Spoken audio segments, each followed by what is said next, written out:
The UK is hosting a summit that is seen as crucial if climate change is to be brought under control. The meeting in Glasgow from October 31st to November 12th could lead to major changes to our everyday lives. The world is warming because of fossil fuel emissions caused by humans. Extreme weather events linked to climate change, including heat waves, floods and forest fires, are intensifying, and governments agree urgent collective action is needed.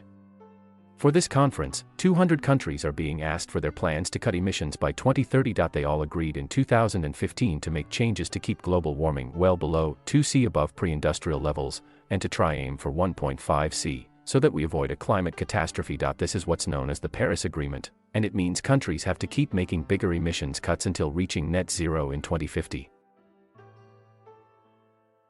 Most countries will set out their plans to reduce emissions before the summit starts, so we should get a sense of whether we are on track beforehand. But during the 2 weeks we can expect a flurry of new announcements. Many are expected to be very technical, including rules still needed to implement the Paris Agreement, for example.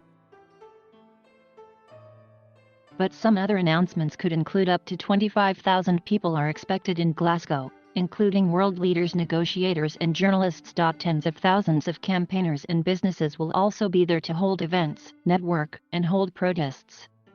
Extinction Rebellion, for example, are calling for an immediate end to the use of fossil fuels. At the end of the conference, some form of declaration is expected. Every country will be required to sign up, and it could include specific commitments. Expect a lot of talk about money and climate justice. Developing countries tend to pollute less per head of population and are not responsible for most of emissions in the past.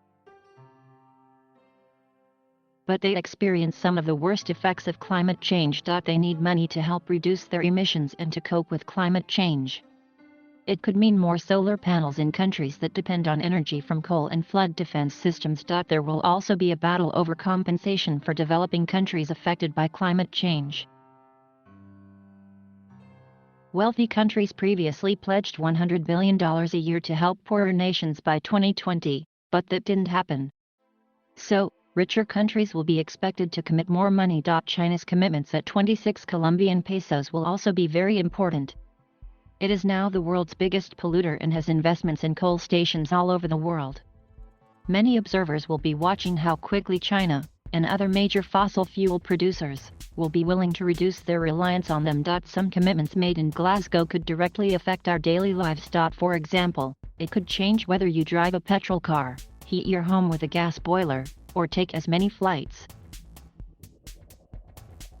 As host nation, the UK will likely want all countries to back a strong statement that recommits to net zero emissions by 2050, as well as big reductions by 2030. It will also want specific pledges on ending coal, petrol cars, and protecting nature. Developing countries will want a significant financial package over the next 5 years, to help them adapt to rising temperatures. Anything short of this is likely to be judged inadequate because there simply isn't more time to keep the 1.5°C goal alive. However, some scientists believe world leaders have left it too late, and no matter what is agreed at 26 Colombian pesos, 1.5°C will not be achieved. Thank you for watching. Please subscribe